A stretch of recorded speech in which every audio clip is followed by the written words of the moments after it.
എല്ലാവർക്കും SB അടുക്കളയിലേക്ക് സ്വാഗതം. നമ്മൾ തയ്യാറാക്കാൻ പോകുന്നത് ചക്കക്കുരും പടവലങ്ങയും കറിയാണ്. അപ്പോൾ എങ്ങനെയെന്ന് നോക്കാം. പടവലങ്ങ ഇതിലേക്ക് ഇട്ട് കൊടുക്കുക.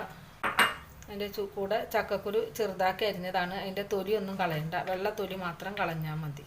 പിന്നെ ഒരു തക്കാളി ചെറുതാക്കി അരിഞ്ഞത്, ഒരു 10 പച്ചമുളക്. നമ്മൾ പച്ചമുളകിൻ്റെ എരിവാണ്. മുളക് പൊടി താളിക്കുമ്പോൾ മാത്രമേ ഇട്ട് കൊടുക്കുകയുള്ളൂ.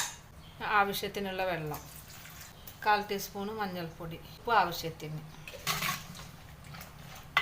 ഇത് നമുക്കൊരു 10 മിനിറ്റ് നേരം ഒന്ന് വേവിച്ചെടുക്കാം. വെച്ച് വേവിക്കാം. ഇത് വേകുമ്പോഴേക്കും നമുക്ക് തേങ്ങ ചിരകിയെടുക്കാം.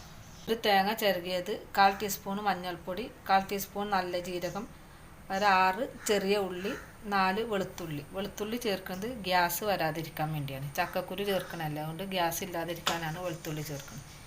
നമുക്കിതെല്ലാം കൂടി കൂട്ടി ഒന്ന് അരച്ചെടുക്കാം. നമുക്കിതൊന്ന് തുറന്ന് നോക്കാം. തുറന്നൊന്ന് ഇളക്കി കൊടുക്കും, കൂടി അടച്ചു വെക്കാം.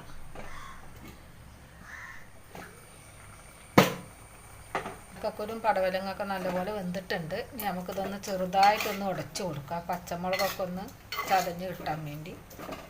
അത് നല്ലപോലെ ഉടഞ്ഞിട്ടുണ്ട്. അരപ്പ് ചേർത്ത് കൊടുക്കാം. ചാറ് കഴുകി ആവശ്യത്തിനുള്ള വെള്ളം ഒഴിച്ചു കൊടുക്കാം.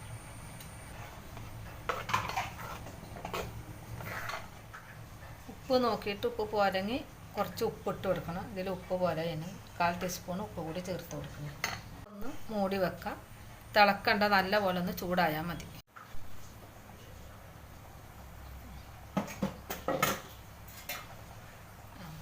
നല്ല ഒന്ന് ചൂടായിട്ട് തിള വന്നേ ഉള്ളൂ. ഇനി ഇത് നമുക്ക് ഇറക്കി വെക്കാം. എണ്ണ നല്ലപോലെ ചൂടായിട്ടുണ്ട്. നമുക്കൊരു 3/4 ടീസ്പൂണ് കടുക് ഇട്ട് കൊടുക്കാം. വേപ്പില ഇട്ട് കൊടുക്കാം. തീ ഓഫ് ചെയ്തതിന് ശേഷം നമുക്കൊരു സ്പൂണ് മുളക് പൊടി കൂടി ഇട്ട് കൊടുക്കാം. അല്ലെങ്കിൽ മുളക് പൊടി കരിഞ്ഞു പോകും. അതാണ് തീ ഓഫ് ചെയ്തിട്ട് ഇട്ട് കൊടുക്കുക. കറിയിലേക്ക് ഒഴിച്ചു കൊടുക്കാം.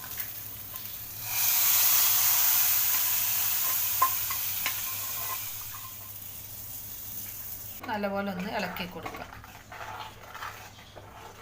നമ്മളെ പടവലങ്ങ ചക്കക്കുരു കറിയുടെ റെഡി ആയിട്ടുണ്ട്. ഇതുപോലെ എല്ലാവരും വീട്ടിൽ ട്രൈ ചെയ്ത് നോക്കുക. വീഡിയോ ഇഷ്ടമായാൽ ലൈക്ക് ചെയ്ത് സബ്സ്ക്രൈബ് ചെയ്ത് സപ്പോർട്ട് ചെയ്യുക.